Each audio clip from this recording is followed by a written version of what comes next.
and they don't really like me. Cause I can fuck your bitch and fuck your mom and auntie. If buying isn't owning, then piracy isn't stealing, which is why piracy is no longer seen as digital theft reserved for risk takers and your plug who knew a sketchy website. Now it's easier and more convenient than ever. TV, movies, sports, live events, whatever you want. I watch everything on Streamio. So normalized that I got Streamio, I never look back. More yearly visits than every streaming service combined. But this makes sense when you consider that every facet of the entertainment industry has been destroyed by corporations. Even if you're not a sports fan, you will relate to this struggle, because you need to see how insanely difficult it is just to watch a basketball game. I live in Oklahoma City, and I really wanted to follow the Thunder in the entire Western Conference a couple years ago, so I bought NBA League Pass for $110 for the season. Silly me for thinking that one streaming service would have every game. League Pass only lets you watch games that are out of market, which meant I couldn't actually watch the Thunder games because I live in Oklahoma City, and those rights belong to the FanDuel Sports Network. And if the game was nationally televised, that was exclusively broadcast on ESPN or TNT, which meant I needed a cable package or another app like Hulu Live or Sling just to catch the games literally happening in my city. It's wild, right now, if you want to guarantee that you will be able to watch all of the NBA games in the US when they are actually happening live, you need to have ESPN, which requires you to have Hulu plus Live TV or YouTube TV or Sling Orange TV, or with an upgraded cable package. Then you need Peacock, which is $11 per month. Then you need Prime Video, which is $9 per month, and ABC, which would come with your basic local cable subscription. The cheapest way to guarantee every game would be $66 in subscriptions and whatever your basic cable costs these days, which is on average about $25. So roughly $91 per month just to watch basketball, the cheapest. Now, me personally,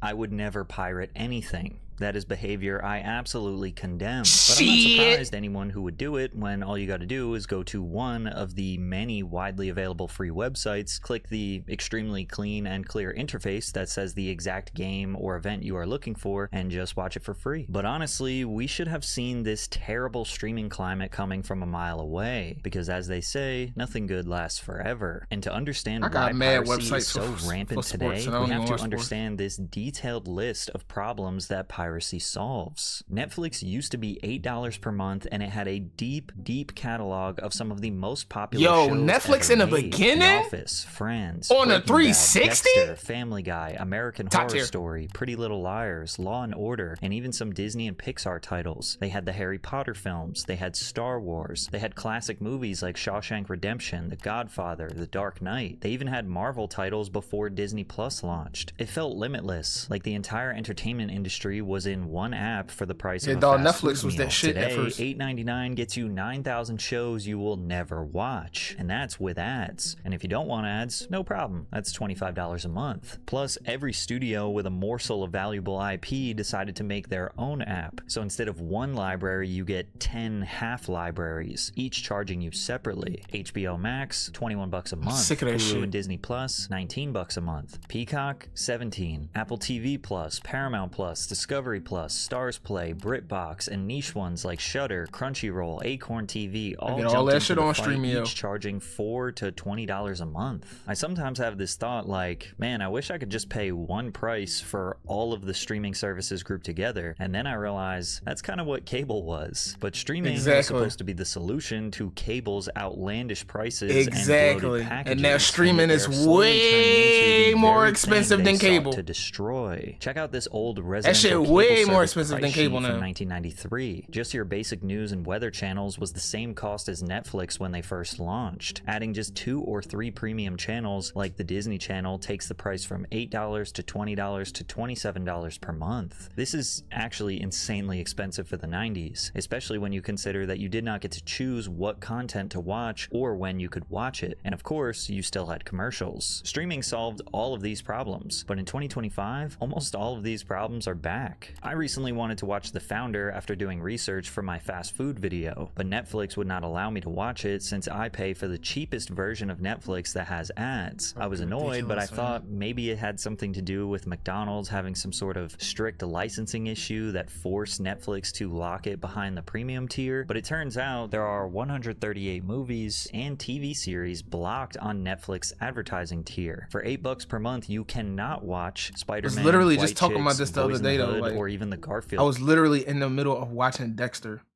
on Netflix, and they just took it off. Like, I was in the middle of season 2 or 3. Like, bro, where the fuck this shit go? They moved everything to Paramount. Bro, I'm not paying for no fucking Paramount.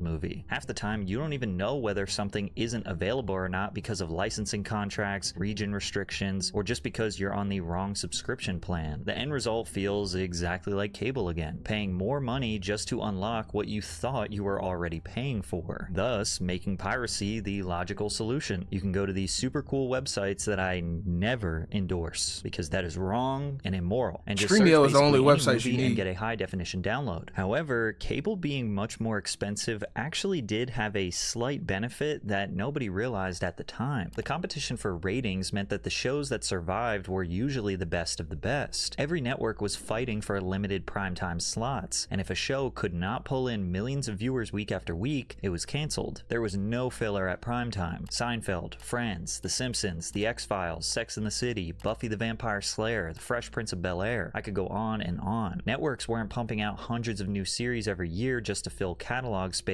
They were making sure the few shows they produced had the writing, acting, and budgets to succeed. And to no surprise at all, these old shows are still dominating streaming services today. In 2022, Seinfeld racked up niggas get these streaming services just to watch viewing old minutes shit on Netflix, making it the niggas ain't really watching all this new show shit of that year. Compare that to one of their most popular originals, Wednesday, which was everywhere in 2022. Viral on TikTok, Jenna Ortega was launched into A-list fame. It was damn near a monoculture moment, yet it still drew fewer minutes than Seinfeld, a 30-year-old sitcom. Shows like The Umbrella Academy and The Rings of Power pulled in about half the audience of Seinfeld. Cable forced networks to compete for your attention in a way that streaming doesn't. And to take that one step further, today shows and movies are literally designed knowing that people are not all the way paying attention to them. Netflix has leaned into what's called the second screen era, where they assume that most viewers are watching TV while scrolling their phones, cooking, or doing laundry. Hollywood writer, director, and producer Justine Bateman said, "I've heard from showrunners who are given notes from the streamers that this isn't second screen enough," which begs the question, why would someone give all of their attention to something that is only designed to be consumed with half of their attention? According to reports, Netflix execs are urging screenwriters to have characters announce their actions out loud so that viewers can follow along without looking at the screen. That's For example, crazy. we spent a day together. Lohan tells her lover James in Irish Wish, "I admit it was a beautiful day filled with dramatic vistas and romantic rain, but that doesn't give you the right to question my life choices. Tomorrow I'm marrying Paul Kennedy." "Fine," he responds. "That will be the last you see of me because after this job is over, I'm off to Bolivia to photograph an endangered tree lizard." This kind of over-explaining feels completely unnatural, and real people don't talk like this. It makes what should feel cinematic like a boring audiobook. And look, I'm all You imagine watching Dragon Ball Z and Goku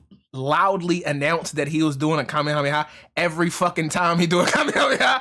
No, my nigga, nobody wants that shit. Casual viewing. I know a ton of my audience casually watches my videos while doing other things, but also I make low-budget YouTube videos that are free to watch, not multi-million-dollar films behind a paywall. I don't know about you, but when I watch a movie, I like to pay attention. By training viewers to expect it depends on how that good the doesn't movie demand is. their If that full movie is some attention, bullshit, Netflix is creating an then, audience I'm doing that's something even else. less likely to pay attention. And the less they pay attention, the less they care about quality. And as long as they feel just entertained enough, means they likely sometimes I won't can guess the cancel their whole fucking movie subscription. by It's the almost first like they are fucking 10 minutes. conditioning the perfect audience who will barely pay attention to their content or their credit card bill so they can increase prices while lowering the quality for an audience who doesn't even notice. In the cable era, a show needed to be excellent to survive. Well, not forever actually. This started to die in the 2000s. Once cable became the dominant form of television television in America, the few companies at the top could now take advantage of their market dominance. Cable prices climbed 40% in just 6 years, jumping from about $34 in 2000 to $47 in 2006. Meanwhile, inflation only rose 14.3% in that same period. Cable companies such as Comcast, Spectrum, Dish, DirecTV, and Cox started bundling networks into giant packages with hundreds, sometimes thousands of channels. If you wanted to watch ESPN, you were forced to also buy Lifetime, QVC, the Golf Channel, all the other MTV3, channels that you don't and want, whatever else they decided to shove into the bundle. You weren't allowed to just pick the 5 or 6 channels that you actually watched. And now streaming companies are doing a similar tactic. They flood their platforms with new shows, a whole bunch and of movies bullshit you will that never you don't want to watch, because adding volume creates the illusion of value, justifying their increasing price. Netflix alone released 589 new Netflix originals in 2024, just slightly over its 2023 total of 560. You can tell that's the case because, yo, soon as Netflix did the deal with WWE, they raised their prices. Soon as they did that deal, they raised their prices again. Like, yeah, we getting all this fucking wrestling content over here. This shit is up.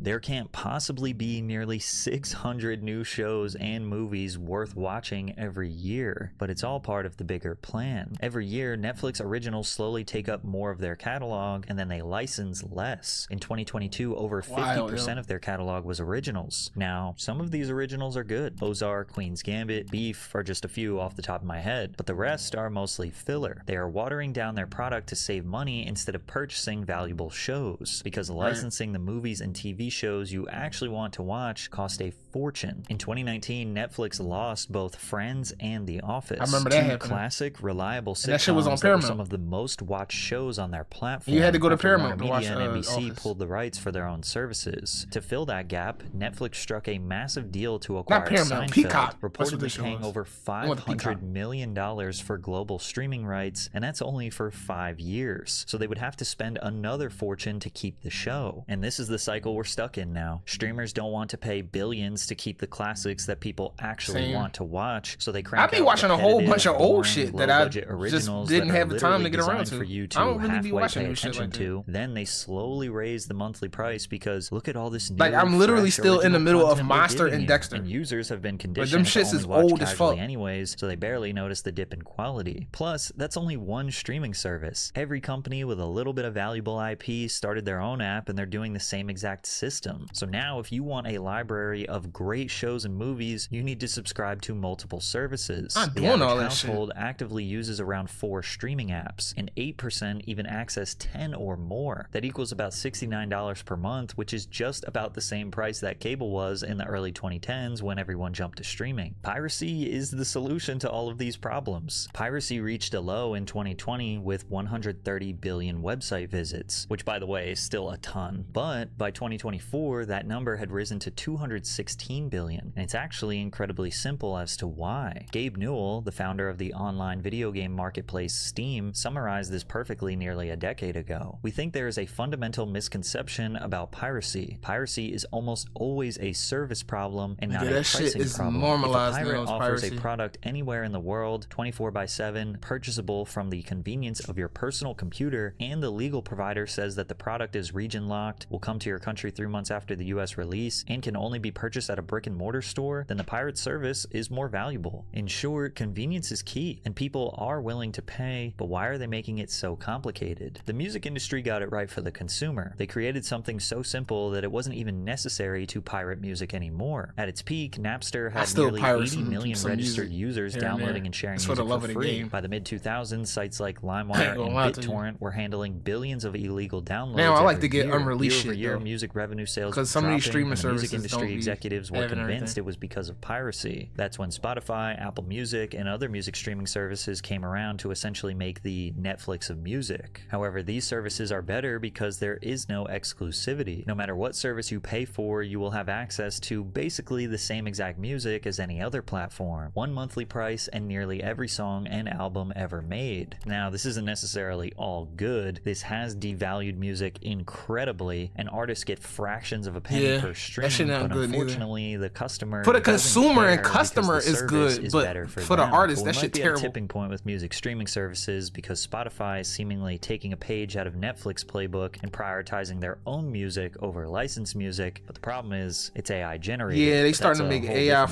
fucking video. artists Compared to now. now, it seems like Shit in the is early getting- 2010s, shit is streaming getting services had it right. All they had to do was not change. Piracy was at an all-time low in the early 2010s because it was safer, easier, and not a financial burden to just pay for the content you wanted to watch. Now, there are always going to be people who simply don't want to or can't pay. This is extremely common with pay-per-view events. For many years, Dana White and the UFC waged war against sites like Crack Streams, trying to convince everyone that he would get them shut down. No, the You fuck gotta you stir the not. pot a little bit with the piracy, the online streamers. They want to come after you and give this thing away. So, any regret? It kind of maybe stirring the pot a little bit. I'm glad you asked me about that because Nigga, I'm about to pirate Saturday night main event tonight. Watch that bullshit. we're watching this guy right now. All you have to do is turn it on Saturday, and we got you. I can't wait. Turn it on Saturday, streamers, and see what happens. Nothing happened. All right, bet. 4 years later, you could watch any You UFC fucking fight clown. crystal clear HD on a handful of different free streaming sites. Dana eventually realized he was losing the battle with illegal pay-per-view Dickhead. streamers, and to everyone's surprise, he actually made a deal that benefits the consumer now. In 2026, all UFC events will air exclusively on Paramount networks in the United States. That means 13 marquee numbered events and 30 fight nights will air bent the via knee. Paramount Plus. For $13 per month, you can get all the UFC events and all of Paramount's content ad-free. This is I'm actually never a paying for monumental Paramount shift. Plus, bro. For the I'm gonna first be time honest. ever, fans will have access I don't to give the a fights fuck at the what lowest is on cost in Paramount. history. But it's not I'm all positive. never Some paying for no suspect that fucking this is Paramount. the beginning of the UFC resorting to basically all the exact issues I have already raised with streaming services. Once the UFC moves fully to a streaming platform, they've got your money locked in, whether the card is stacked with superstars or filled with nobodies. That pressure to deliver massive must-see events disappears overnight. And honestly, that's already been happening in the past couple years. The storytelling is UFC basically not even worth non-existent. that Cards type are of money bloated like with that no fighters more. nobody cares about. Nigga, Their upcoming UFC talent ass pool is now. getting less impressive and exciting, but now the cost of 13 marquee events is roughly the same price as one pay-per-view. So as long as you get one good card per year, it's technically worth the subscription. They quite literally just cheapened their product, so we should expect the quality to decrease even more. Also, fighters have traditionally been paid based on pay-per-view points, meaning if the card sold well, they got paid well. Once that model disappears, the UFC has to raise base pay for their top stars just to keep them happy. That makes those stars more expensive to book, so to save money, the UFC will inevitably have them fight less. Fewer high-profile matchups, more watered-down fight nights, and a whole lot of filler. Fans will pay less, but they also will get less. All of these companies across the entire entertainment industry, besides music, This is a kinda good have video. overcomplicated their model of delivering content Pat to CC, customers he stayed for with the good sole videos. purpose of squeezing every last dollar out of the end user. But this piracy I shit, believe yeah, man, most we- people are good we people, here and with I it. don't think anyone Streaming expects shit to is- get it got quality out of hand. entertainment for free. We were Shit in a got good sweet way spot out in of the hand. 2010s, but greed ruined it. Now the costs are higher, the content is worse, and the Like, I convenience is actually gone. really do I've miss canceled nearly cable. all of my subscriptions or reduced to just the ad tier because I just don't watch as much. And I know I'm not alone. When the system no longer respects the consumer finds another way. That's why piracy doesn't feel like stealing anymore. It feels like the logical solution. Yeah, get Streamio.